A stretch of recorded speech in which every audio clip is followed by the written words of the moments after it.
Godaan dukung pengganda uang atau praktek pesugihan kenyataannya masih diminati di Indonesia hingga kini loh. Padahal sudah banyak contoh kasus nyawa melayang gara-gara praktek ini karena berujungnya pada penipuan dan tindakan kriminal. Kali ini kita akan bahas nasib naas seorang kepala sekolah asal Magelang, Jawa Tengah yang harus tutup usia karena ulah dukun gadungan yang berjanji melakukan penarikan uang sebesar 2 miliar secara goib.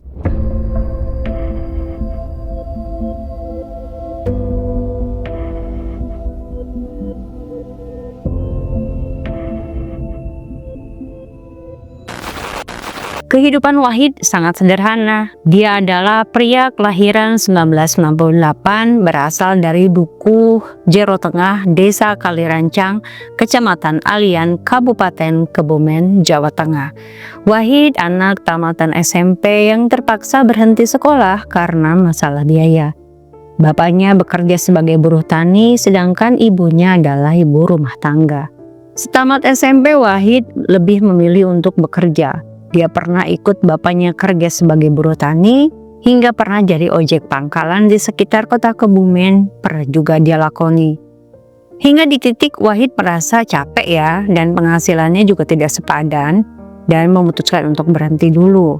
Wahid di saat menganggur itu lebih banyak mendalami hal-hal mistis dan berbau goib yang sudah menjadi kesukaannya sejak lama sebenarnya yang dipelajari Wahid secara otodidak. Wahid bergabung dengan grup-grup yang mempunyai hobi yang sama yang berbau mistis dan goib di Facebook. Hingga dia merasa bisa improve dan lama-lama dia pun mulai bisa meyakinkan orang kalau dia mempunyai kekuatan dan keahlian goib.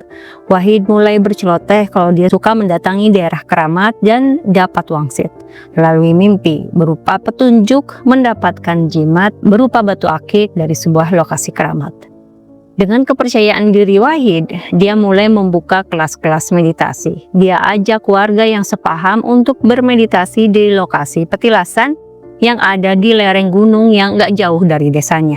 Kemudian itu menjadi kegiatan rutin Wahid, sehingga semakin mengukuhkan status Wahid sebagai dukun sakti atau guru spiritual oleh sebagian warga yang mempunyai pemahaman yang sama. Tahun 2025, untuk melebarkan sayap karir perdukunannya, Wahid mulai menawarkan jasa perdukunan khususnya jasa penarikan uang goib melalui Facebook. Dan ternyata ada aja ya peminatnya, ada aja yang percaya kalau uang itu memang bisa ditarik secara magic dari dunia gaib ke dunia nyata. Di grup Facebook, Wahid mengaku punya barang pusaka seperti semar mesem, rantai babi, dan batu akik yang dia dapat dari hasil wangsit melalui mimpi. Khasiatnya macam-macam, mulai untuk memikat lawan jenis, menarik uang secara goib, menumbuhkan karisma dan wibawa, ya suka-suka Wahid lah pokoknya. Pemasaran jasa perdukunan Wahid akhirnya membuat penasaran seorang pria berusia 55 tahun bernama Bapak Musan Ngali, anggota di grup spiritual Facebook yang sudah bergabung sejak tahun 2025. Pak Musan penasaran dengan pengakuan Wahid dan tertarik ingin membuktikannya. Maka dari itu, dia chat pribadi Wahid untuk berkenalan. Pak Musan tinggal di Kelurahan Meranggen, Kabupaten Magelang. Profesinya nggak main-main loh. Dia menjabat sebagai kepala sekolah di SD Beringin 1, Kecamatan Serumbung, Kabupaten Magelang. Pak Musan memang sudah lama tertarik dengan berbagai hal yang berbau spiritual. Kadang dia juga suka melakukan ziarah ke makam tokoh-tokoh terkenal.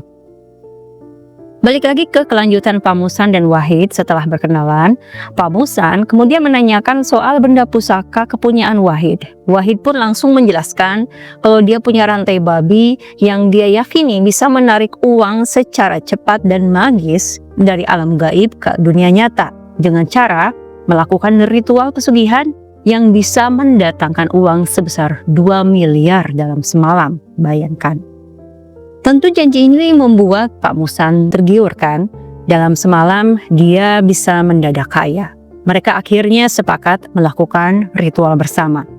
Wahid kemudian meminta bayaran sebesar 750.000 sebagai biaya untuk kebutuhan ritualnya. Tapi pada saat itu Pak Musan baru membayar 300.000 karena ingin ingin pembuktian dulu yang akhirnya diterima oleh Wahid. Di bulan Maret tahun 2025, Pak Musan kemudian mendatangi Wahid di rumahnya yang ada di Jero Tengah, Desa Kalirencang, yang ditempuh Pak Musan selama 2 jam perjalanan dengan motor Honda Beat-nya.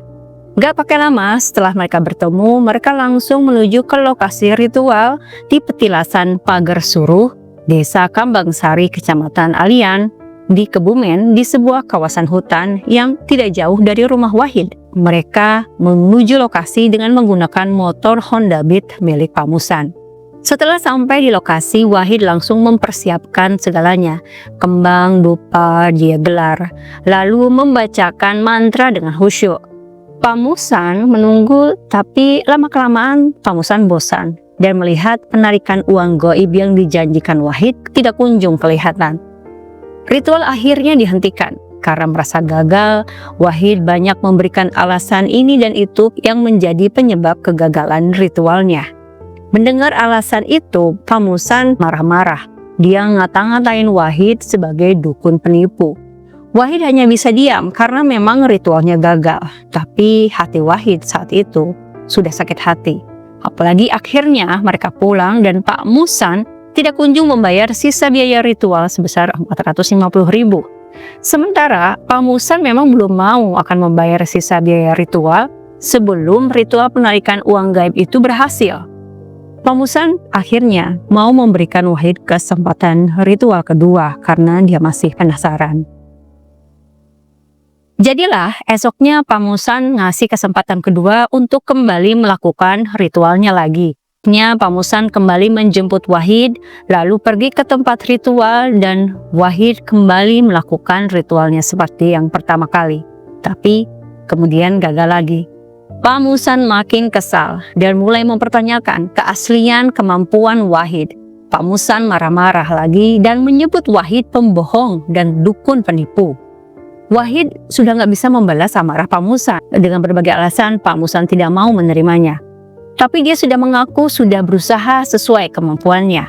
Meski diam, sebenarnya Wahid menyimpan rasa sakit hati setelah dikata-katai oleh Pak Musan. Hari itu ritual berakhir. Pak Musan masih sempat mengantarkan Wahid ke rumahnya. Pak Musan akhirnya pulang ke rumahnya di Magelang. Tapi ternyata Pak Musan masih penasaran juga loh setelah ritual 1 dan kedua gagal.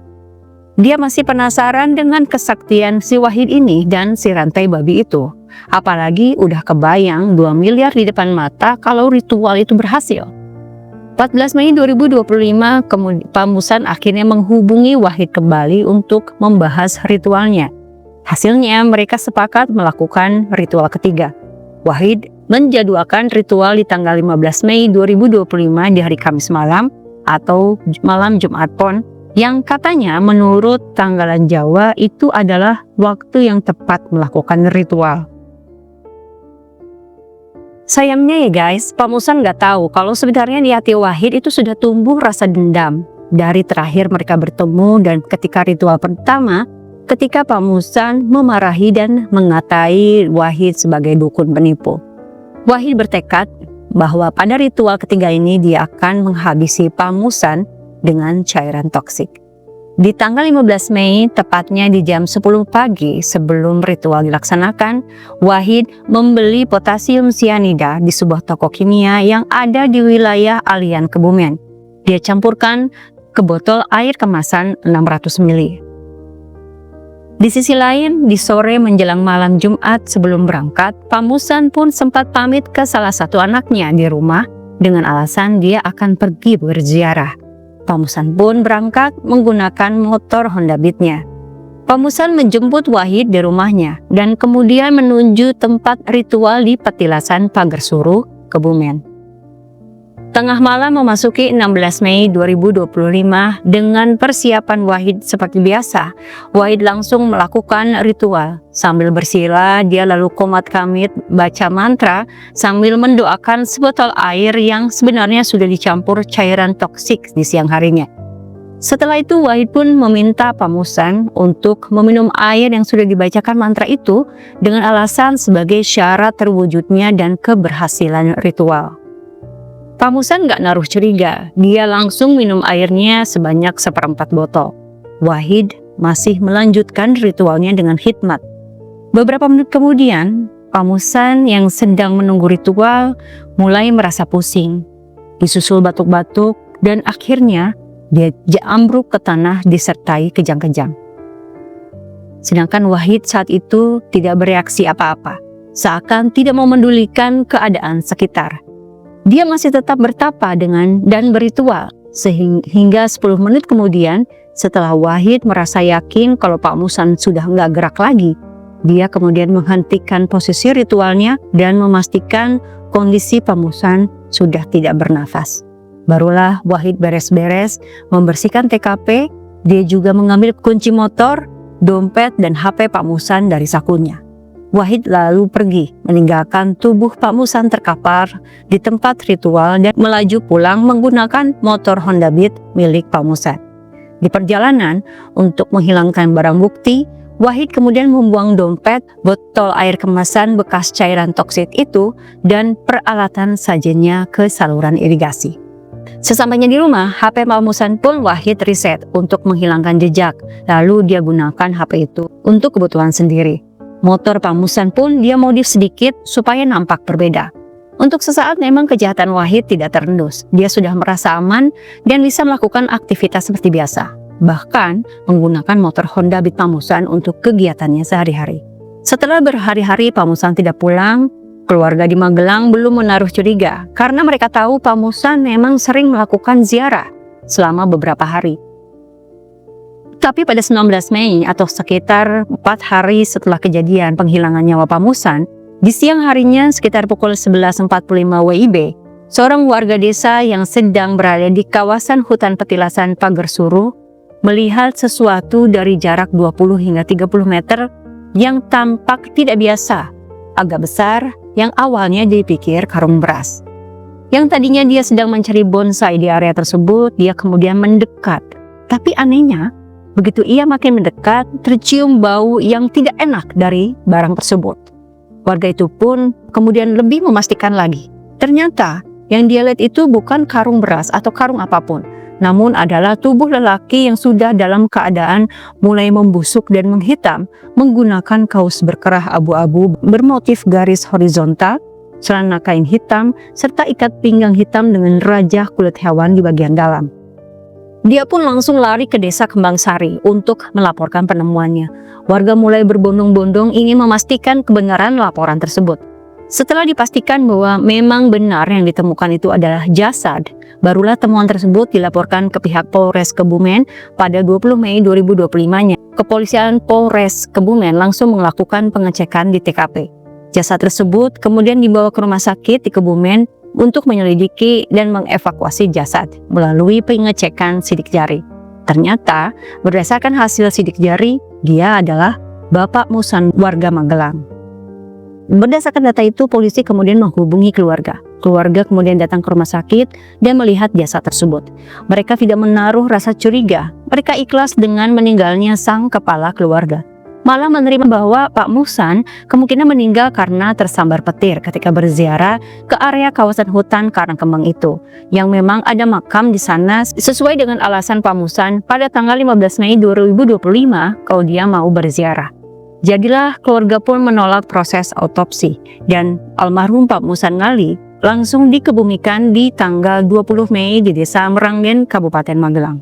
Di sisi lain, Wahid merasa aman. Dia kembali ke aktivitas seperti biasa. Bahkan kemana-mana dia pakai motor Honda Beat almarhum Pak Musan. Gak ada kepikiran mau melarikan diri karena dia tahu semuanya sudah menerima nasib kalau Pak Musan itu meninggal kesambar petir seperti yang sebagian masyarakat kira. Tapi di hari penemuan jasad Pak almarhum Pak Musan, sebenarnya kepala dusun curiga kalau almarhum Pak Musan bukan meninggal karena tersambar petir. Warga kemudian melihat kejanggalan. Di sekitar lokasi penemuan mayat tidak ada ditemukan bekas-bekas sambaran petir. Kepala dusun pun mengatakan kalau situasi dan kondisi di lingkungan seperti tumbuh-tumbuhan tidak ada yang gosong, tidak ada yang terbakar. Hal itu membuat mereka sangsi kalau sambaran petir mengakibatkan Pak Musan meninggal. Selain itu, harta benda Pak Musan juga tidak ada di tempat, hanya Pak Musan saja. Sementara itu Polres Kebumen juga sebenarnya belum menerima sepenuhnya kalau alasan meninggalnya Pak Musan itu adalah karena tersambar petir. Mereka masih terus melakukan penyelidikan terhadap kematian Pak Musan, meski saat itu Pak Musan sudah dikebumikan. Polres Kebumen kemudian mendatangi keluarga pada 20 Mei 2025 malam. Kepolisian kemudian meminta kesediaan keluarga untuk dilakukan ekshumasi terhadap makam Pak Musan untuk dilakukan otopsi. Mereka awalnya menolak karena merasa sudah ikhlas dan kepergian sang kepala keluarga. Namun ketika dijelaskan lagi alasan ekshumasi, keluarga akhirnya setuju. Dan kecurigaan polisi terbukti. Dari hasil otopsi ditemukan di tubuh almarhum Pak Musan ada zat asing dan beracun, yaitu sianida, yang menyebabkan Pak Musan meninggal dan tidak menemukan adanya jejak sambaran petir.